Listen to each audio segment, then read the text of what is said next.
के दिन अगर शिव जी के मंदिर में पानी चढ़ाया जाए, जल चढ़ाया जाए, तो घर में विद्वत्ता का अनुभव होता है महाराज। भगवान विष्णु ने जाते हुए शिव बाबा को देखा।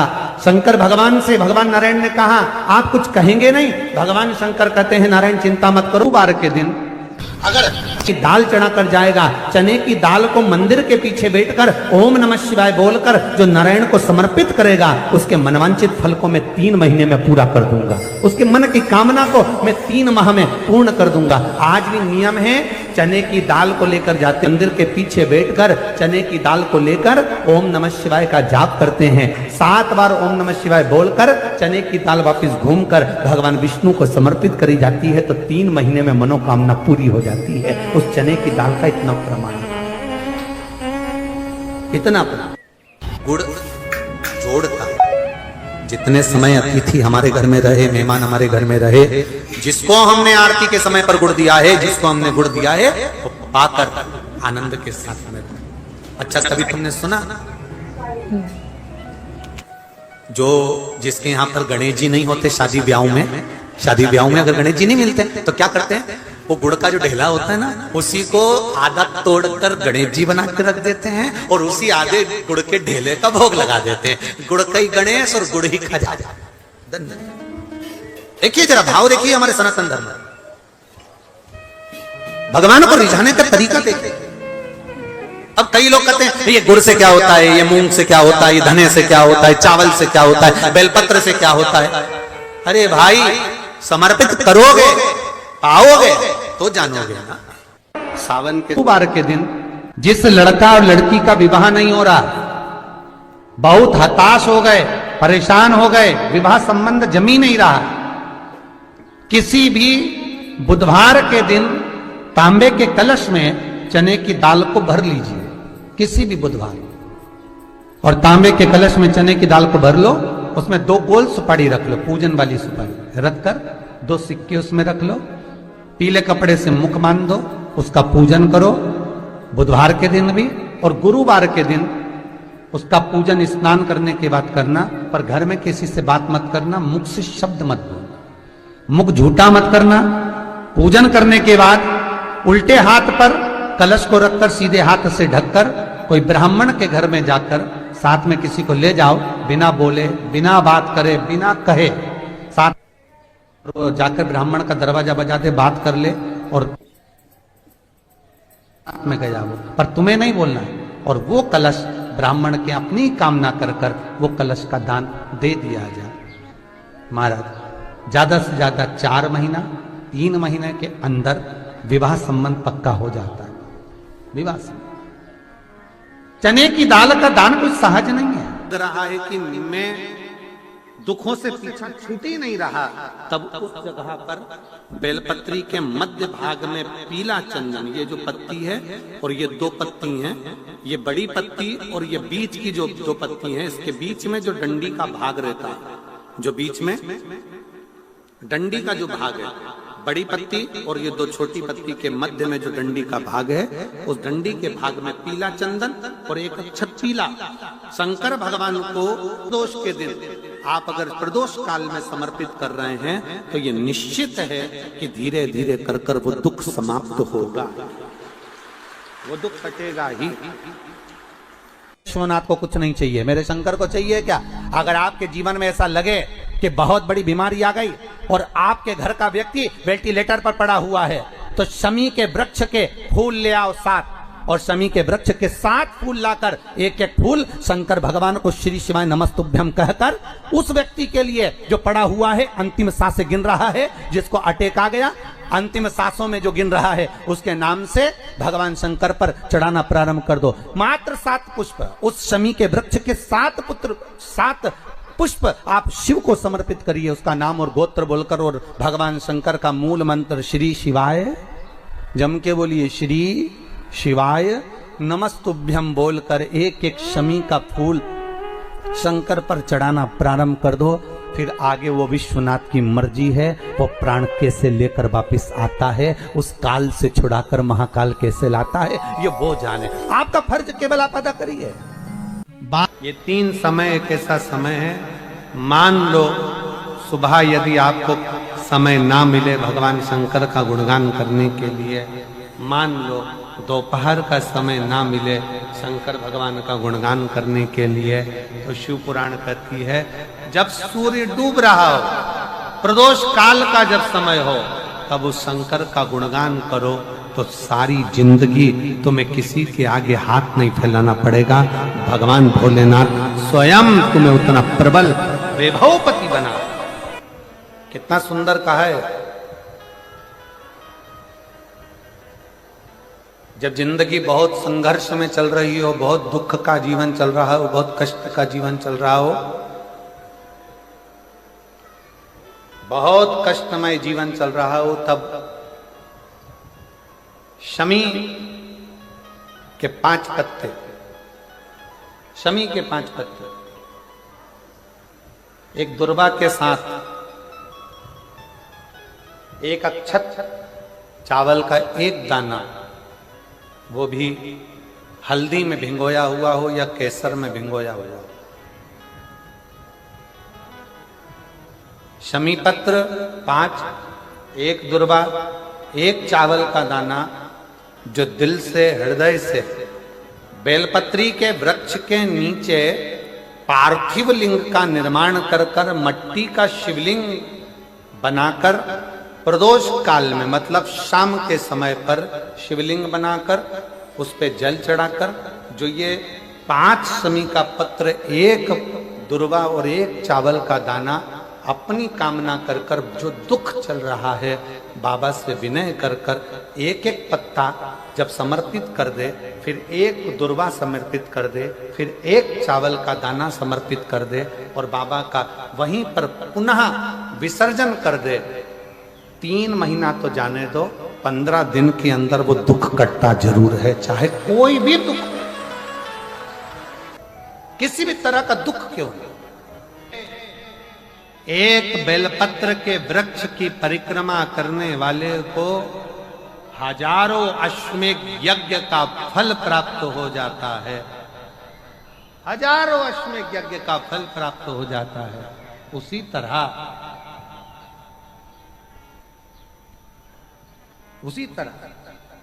एक पार्थिव लिंग का निर्माण करने वाले को, मिट्टी का शिवलिंग का निर्माण कर कर पूजन करने वालों को 12 ज्योतिर्लिंग के शिवलिंग के दर्शन का पुण्य फल प्राप्त। जब श्री बद्रीनाथ भगवान विश्राम करते हैं, पट जब बंद होते हैं, तो मेरे नारायण के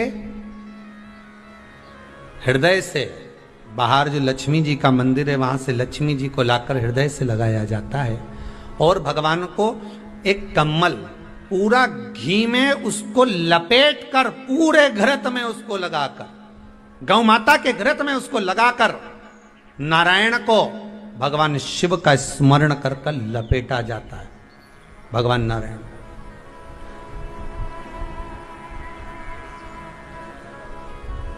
बद्रीनाथ बाबा के मंदिर में दिया घी से भर दिया जाता है, ताले लगा दिए जाते हैं, सब नीचे आ जाते हैं। जब अक्षय तृतीया के समय पर पट खोलते हैं, बाबा का कम्मल घृत से जुड़ा हुआ वैसा कि वैसे ही घृत भरा हुआ, घृत में स्थिरता है, घर में घृत के अंदर लक्ष्मी का भाव आ जाता है।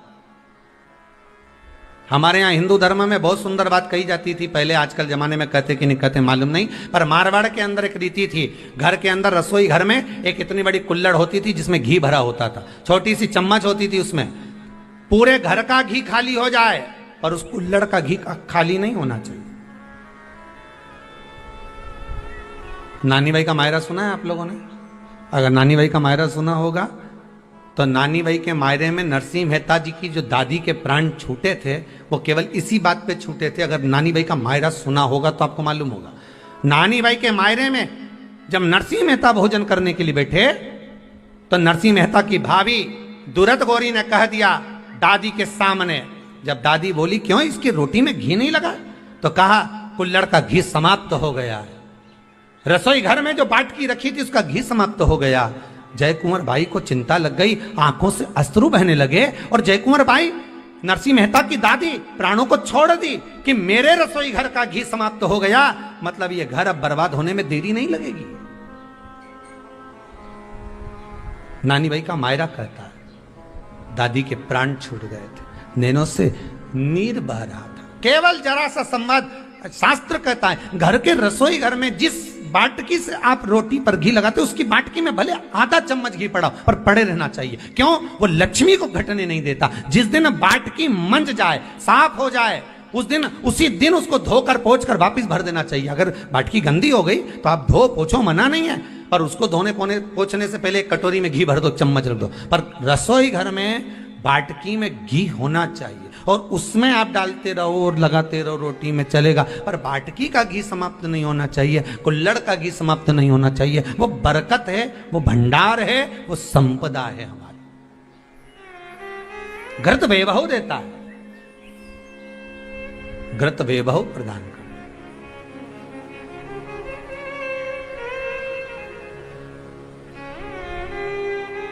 घृत वैभवता देता है। कितना सुंदर कहा है। शंकर भगवान के शिवलिंग पर घृत चढ़ाने के बाद आपने दही चढ़ाया शिव जी को, ठीक है, आपने दूध चढ़ाया, जल चढ़ाया, दही चढ़ाया, शहद चढ़ाया, शक्कर चढ़ाई, मिष्ठान चढ़ाया, जो भी आप शिव जी को चढ़ा रहे हो उसमें से केवल एक पदार्थ, एक वस्तु, घी, शंकर के शिवलिंग पर चढ़ाने के बाद में उसी शिवलिंग का घृत, जहां शिवलिंग रखा हुआ है, शिवलिंग जहां रखा रहता है उस कटी पर उस घृत से हस्त फेर देना चाहिए अपनी मनोकामना कर कर। जो अभिषेक आपने किया है वो अभिषेक का फल भगवान भोलेनाथ कुछ ही दिन में प्रदान कर देते हैं। मात्र उंगली फेर देने पर, घृत पात्र की उंगली, घृत का जो आप अभिषेक कर रहे हो, जल चढ़ा रहे हो, दूध चढ़ा रहे हो, आप पंचामृत सामग्री समर्पित कर रहे हो, आप दुनिया की सारी वस्तु भगवान को दे रहे हो, तो घी चढ़ाते समय जब घी चढ़ जाए, शंकर के शिवलिंग पर घी चढ़ गया, उसकी एक उंगली लेकर शिव मंदिर में जहां शंकर जी पिंडी पर बैठे हैं उस जलाधारी पर जो शिवलिंग रखा हुआ है उसके चारों तरफ उस घृत को लगा देना चाहिए अपनी कामना कर कर। महाराज शिव उसको स्वीकार करता है। क्यों?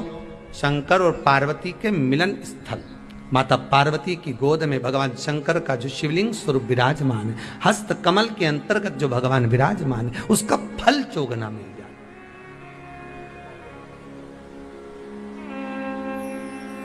शक्तिपीठ नाम सुना है? अरे बोलो तो, जितने लोग कथा सुन रहे, शक्तिपीठ नाम सुना है? शक्तिपीठ का मतलब क्या होता है? जहां पर माता सती के अंग के टुकड़े होकर गिर पड़े वो शक्तिपीठ के रूप में निर्मित हो गए। तो जितनी भी शक्तिपीठ होती है उन शक्तिपीठ में आप लड्डू चढ़ाएं, पेड़ा चढ़ाएं, वस्त्र चढ़ाएं, आभूषण चढ़ाएं, सोना चढ़ाएं, चांदी चढ़ाएं, मुद्रा चढ़ाएं, आपकी मर्जी पड़े करोड़ों रुपए चढ़ाएं, मना नहीं है। पर शक्तिपीठ का दर्शन करने जब जाएं तो कम से कम थोड़ा साथ में गाय का घृत, असली घी साथ में लेकर अवश्य जाएं। क्यों? शक्तिपीठ पर भी घी समर्पित करने से मनोकामना पूर्ण हो जाती है। आप आएंगे शक्तिपीठ का दर्शन करके और मनोकामना पूर्ण होना है। मात्र शक्तिपीठ। आप चढ़ाएं वस्तु, ढेर चढ़ाएं, आप सोना चांदी अंबारियों में धन दौलत सब चढ़ाएं, पर साथ में आप चुनरी चढ़ा रहे हैं, साड़ी चढ़ा रहे हैं, घृत भी दीजिए, घृत भी प्रदान।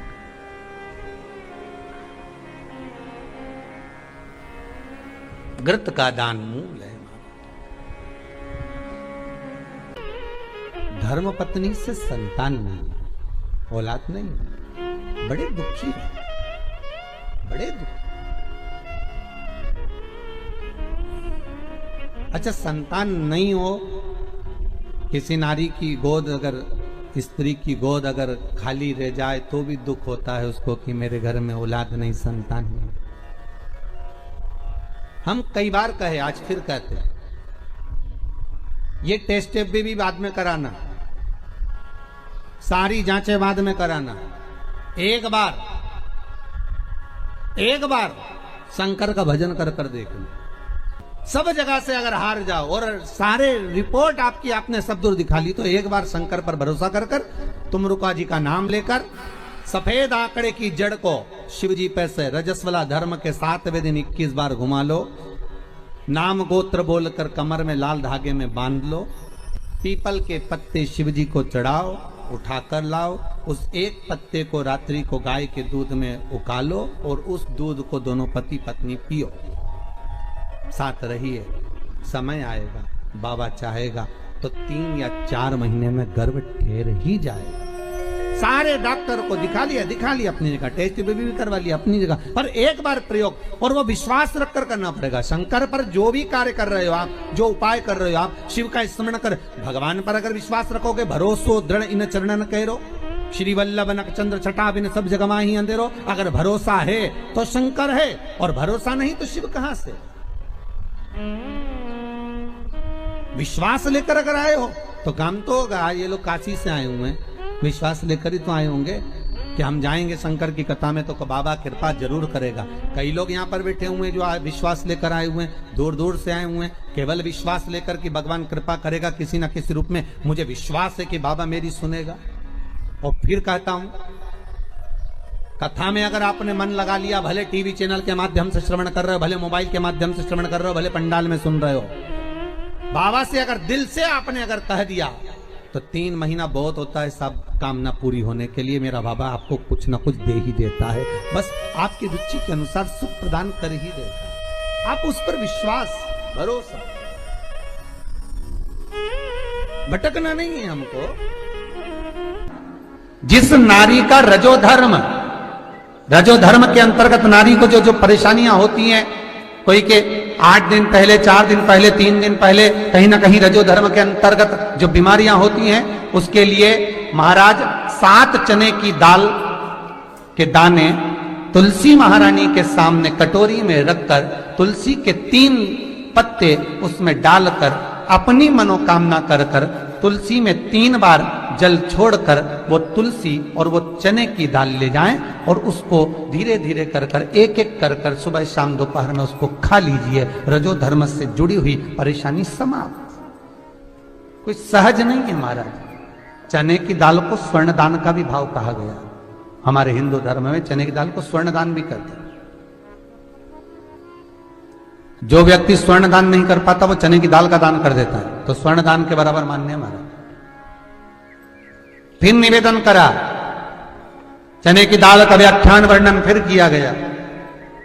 मान लो कोई प्लाट है, कोई प्रॉपर्टी है, कोई जमीन है, कोई जायदाद और नहीं बिक रही, बहुत परेशान हो गए, लाखों करोड़ों रुपए तुम्हारे डूब गए और ये प्रॉपर्टी बिके तब तुम उबरो, तो उसके लिए चने की दाल को एक रात्रि पहले रविवार के दिन घर में गला लीजिए और उसको गलाकर दूसरे दिन उसमें थोड़ा सा चंदन मिलाकर पीस लीजिए।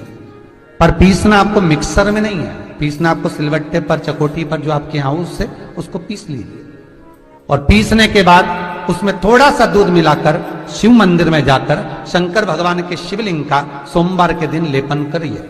लेपन कर कर अपनी कामना कर कर शिवलिंग पर 3 उंगलियां लगा लीजिए महाराज, अपनी कामना कर कर। जो 3 उंगलियां आपने लगाई है, उंगली हटाते समय चंदन के लेपन को जो लगाया आपने, चने की दाल का लेपन, स्वर्ण का लेपन, उसको हम कहते स्वर्ण लेपन, उसको लेकर आ जाइए महाराज। उसको थोड़ा सा लेकर आ जाओ, एक किसी भी फूल में उसको लगाकर जो जमीन, जो प्रॉपर्टी, जो जगह बेचना है वहां पटक दीजिए महाराज। उसके ग्राहक आना चालू हो जाएंगे और वो प्रॉपर्टी शीघ्र बिक जाएगी। अपनी कामना के अनुसार बिकेगी कि कितने में आपको बेचना, अपने अनुसार। महाराज चने की दाल स्वर्ण दान के बराबर है। चने की दाल को सहज नहीं समझा जाता। गुरु भक्ति के लिए बहुत मूल है। माताएं कई बार पीले गुरुवार करती हैं या केले के पेड़ के नीचे पूजन करती है तो चने दाल समर्पित करती है। क्यों करती है? उसका भाव है स्वर्ण दान के बराबर, मनवांचित फल की प्राप्ति के लिए, मनोकामना के लिए। जिस जमीन में फसल कम होती हो, जिस जमीन में प्रॉपर्टी के अंतर्गत कहीं लाभ नहीं मिल रहा हो, जो कई लोग वो जमीन की दलाली का काम करते हैं ना, जमीन बेचवाते हैं, खरीदवाते हैं और कोई लाभ ही नहीं मिल रहा, कई दिनों निकाल दिए, साल निकाल दिए, कोई लाभ नहीं हुआ, तो निवेदन है शंकर भगवान के मंदिर में शिवलिंग पर 108 चने के दाल समर्पित करो। उस 108 चने की दाल को प्रदोष के दिन शाम के समय समर्पित कर कर उस दाल को उठाकर लिया, जेब में पीले रुमाल के साथ उसको बांध कर रख लो। किसी प्रॉपर्टी का सौदा कराने जाओ, उसको पटक कर लेकर जाओ, आपके लाभ होना चालू, सौदे होने चालू, आपको कमीशन मिलना चालू। बद्रीनाथ में अगर 41 दाने चने की दाल के पीले कपड़े में बांध कर जो शंकर भगवान के 41 बार नाम लेकर बद्रिकाश्रम को चढ़ाता है, आज भी उसकी मनोकामना पूरी हो जाती है। इसलिए बद्री नारायण में चने की दाल चढ़ती है। क्यों चढ़ती है किसी को नहीं मालूम, पर उसका कारण यह शिव महापुराण में लिखा कि बद्रिकाश्रम में चने की दाल शंकर भगवान का नाम लेकर चढ़ाई जाती है। क्यों?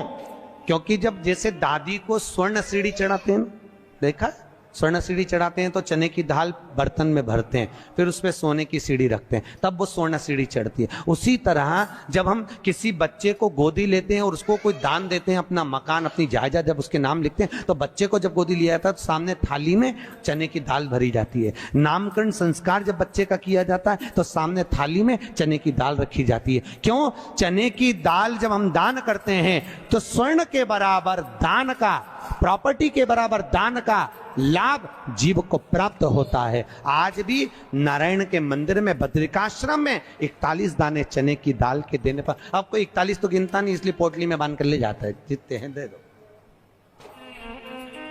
शिव का नाम समर्पित करिए।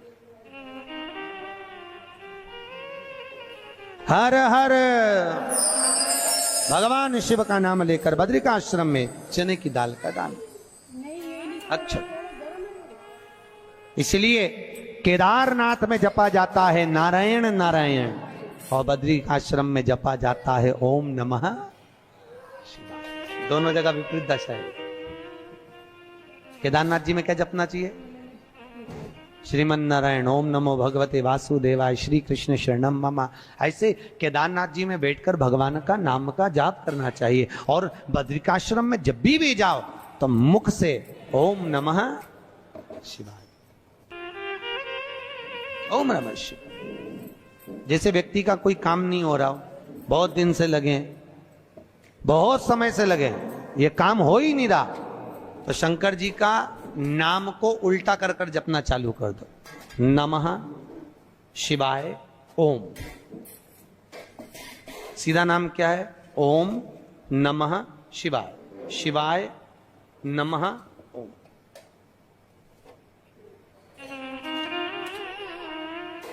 जब उल्टा नाम व्यक्ति जपना चालू कर देता है, जिस बच्चे के, बच्ची का, जिसका भी विवाह नहीं हो रहा हो, कोई काम नहीं हो रहा हो, कोई सीए की पढ़ाई कर रहा है और एग्जाम में निकल ही नहीं रहा, 3-3, 4-4 बार बैठ गया, पास ही नहीं हो रहा, उस बच्चे को बोल दो बस सुबह उठते से ही शिवाय नमः ओम बोलना चालू कर दे, एक ही बार में सिया पास ले। कहा करत बा, जॉब नहीं लग रहा हो, जब उल्टा उल्टा जप ले। ये उसी में का हाल है। जैसे किसी व्यक्ति से अपने को पैसा लेना और दे नहीं रहा, क्या करना है? सूर्य नारायण भगवान को अर्घ दो। तो 21 दाने लाल मिर्ची के जो दाने होते हैं, देखें लाल मिर्ची के अंदर दाने होते हैं, उसके 21 दाने निकालकर पानी में डाल दो और पानी में डालकर उसी जल से सूर्य को अर्घ दे दो। उस व्यक्ति का नाम लेकर जिससे पैसा लेना है, हाथ जोड़कर देने आता है, तुरंत 3 महीने के अंदर पैसा लौटा दे, तुरंत हाथ जोड़कर। ये सूर्य को अर्घ देने पर मात्र व्यक्ति दौड़कर पैसा देने आता है, कितना भी हो, रहने नहीं देता प्रचंड। शिव के सिवा दुनिया में कोई दानी नहीं, शंकर जैसा कोई दानी नहीं हो सकता। स्वयं कैलाश पर रहता है और दुनिया को लखपति, करोड़पति, आनंदपति बनाकर भेज देता है। कभी अगर मौका लगे, कभी ऐसा योग लग जाए कि कोई आपसे कहे कि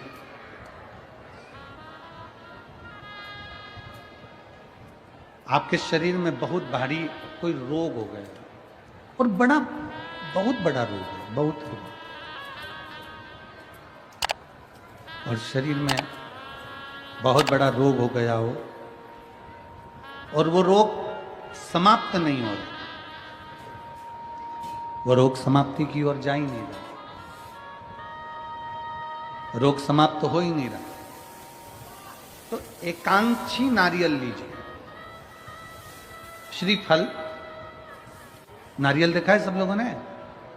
श्रीफल जो होता है, नारियल जो होता है, एकांक्षी नारियल। एकांक्षी नारियल से मतलब है कि नारियल में जो जटा होती है